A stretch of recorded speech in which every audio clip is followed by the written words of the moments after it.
Hai adik-adik, kalian udah pada tahu nggak tentang sistem reproduksi? Jika belum, yuk kita belajar bersama untuk mempelajari sistem reproduksi pada manusia bersama Boboiboy dan kawan-kawan.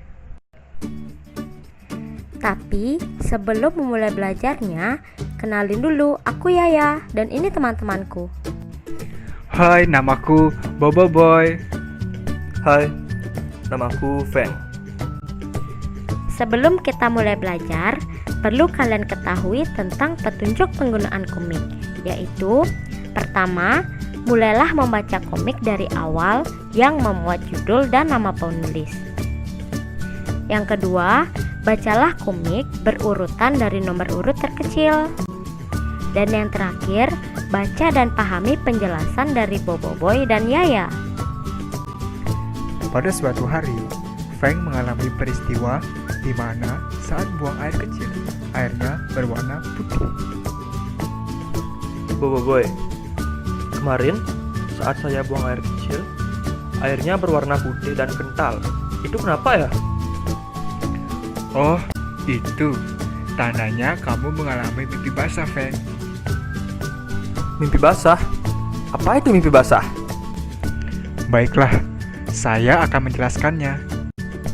Mimpi basah adalah pengeluaran cairan semen di saat tidur yang hanya dialami oleh laki-laki. Mimpi basah sering dialami oleh remaja laki-laki yang sebagai menjadi tanda bahwa ia telah memasuki masa pubertas. Mimpi basah terjadi karena pematangan sperma di dalam testis. Sperma yang telah diproduksi dikeluarkan melalui vas deferens, kemudian berada dalam cairan mani yang diproduksi kelenjar prostat. Oh, jadi begitu ya Boboiboy? Jika masa pubertas pada perempuan ditandai dengan apa? Masa pubertas pada perempuan ditandai dengan terjadinya menstruasi. Menstruasi adalah proses keluarnya darah dari vagina yang terjadi diakibatkan siklus bulanan alami pada tubuh wanita. Siklus ini merupakan proses organ reproduksi wanita untuk bersiap jika terjadi kehamilan. Oh begitu, terima kasih Boboiboy. Saya sudah mengerti sekarang. Saya sekarang juga sudah mengerti Boboiboy. Teman-teman, apakah kalian tahu struktur reproduksi pada laki-laki dan perempuan? Jadi, kamu belum tahu, Feng? Baiklah, jika kamu belum mengetahuinya, saya dan Boboiboy akan menjelaskannya. Iya teman-teman, saya belum memahaminya. Tolong jelaskan teman-teman. Baik, Feng. Saya sedikit mengetahui apa saja struktur reproduksi pada laki-laki. Saya akan menjelaskannya.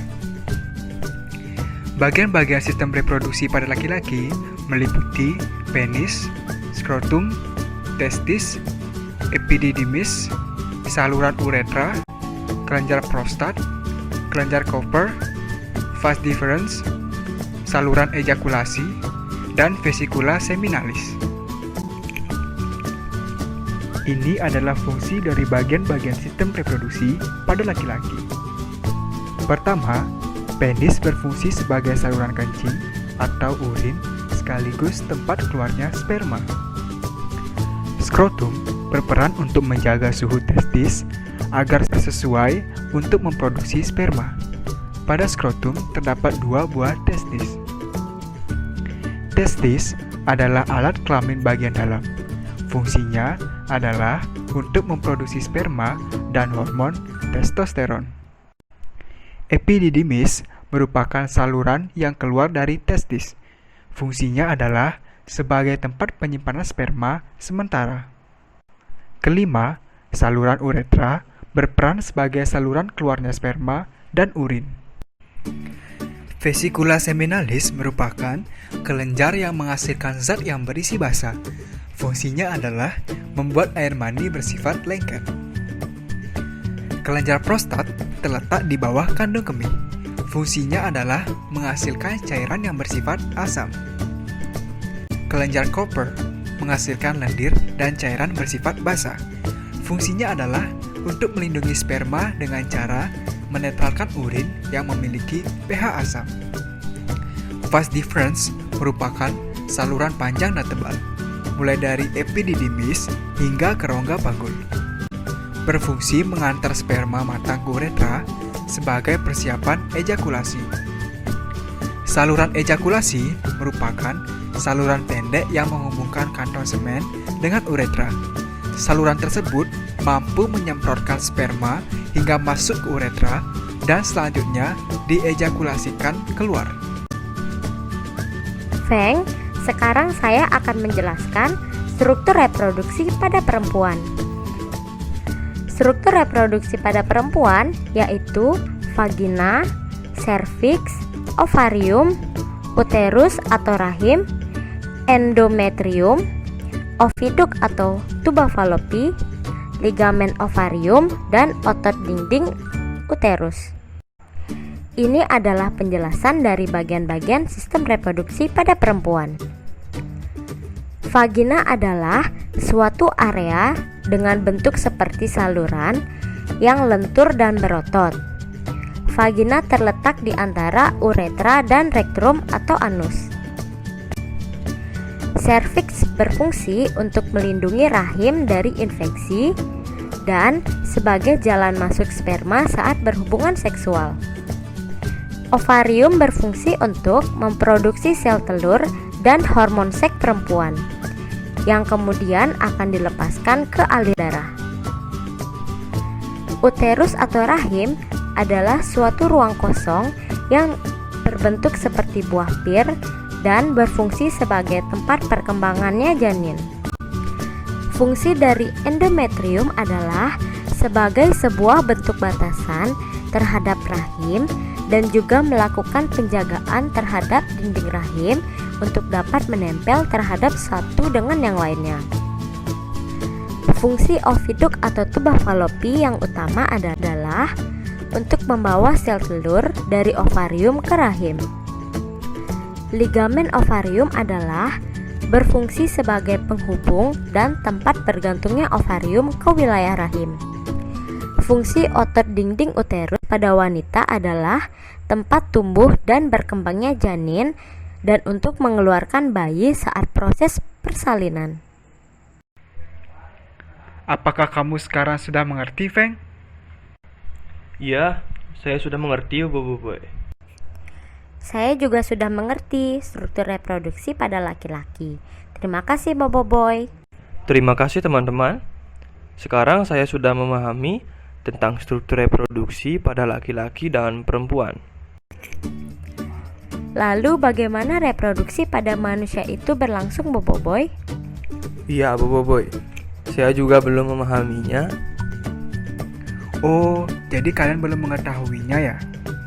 Baik, saya akan mencoba menjelaskannya. Awal proses reproduksi manusia terjadi ketika sel sperma dari pria bertemu dengan sel telur wanita. Proses ini dapat berjalan berkat adanya organ-organ reproduksi yang berfungsi dengan baik. Reproduksi terjadi atas percampuran antara sel kelamin laki-laki atau sperma dan sel kelamin perempuan atau sel telur. Jika tidak bercampur, maka reproduksi tidak akan terjadi. Jika percampuran antara sel kelamin laki-laki dan perempuan sudah terjadi, maka pembuahan akan terjadi. Pencampuran ini umumnya terjadi dalam hubungan seksual. Setelah pembuahan terjadi, sperma dan sel telur yang sebelumnya sudah menyatu akan menjadi janin atau kandungan. Apakah kalian sudah mengerti sistem reproduksi pada manusia? Kalau belum memahami, baca lagi dari awal ya. Terima kasih juga buat teman-teman yang sudah belajar bersama kita. Semoga ilmunya bermanfaat ya. Selamat membaca. Selamat belajar. Berdasarkan pembahasan tadi, dapat disimpulkan bahwa Bobo Boy, Yaya, dan Feng belajar bersama tentang sistem reproduksi pada manusia. Sistem reproduksi adalah sistem organ seks dalam organisme yang bekerja sama untuk tujuan reproduksi seksual. Banyak zat non-hidup seperti cairan, hormon, dan feromon juga merupakan aksesoris penting untuk sistem reproduksi. Masa pubertas pada laki-laki ditandai dengan mimpi basah, sedangkan pada perempuan ditandai dengan menstruasi.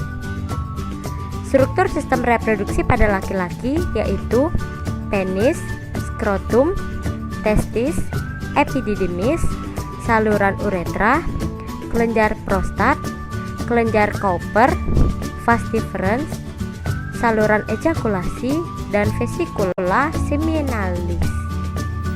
Sedangkan struktur sistem reproduksi pada perempuan yaitu vagina, serviks, ovarium, uterus atau ranin, endometrium, oviduk atau tuba Fallopi, ligamen ovarium, dan otot dinding uterus. Jadi, itulah materi tentang sistem reproduksi pada manusia. Semoga materi ini dapat bermanfaat bagi teman-teman dan sampai jumpa.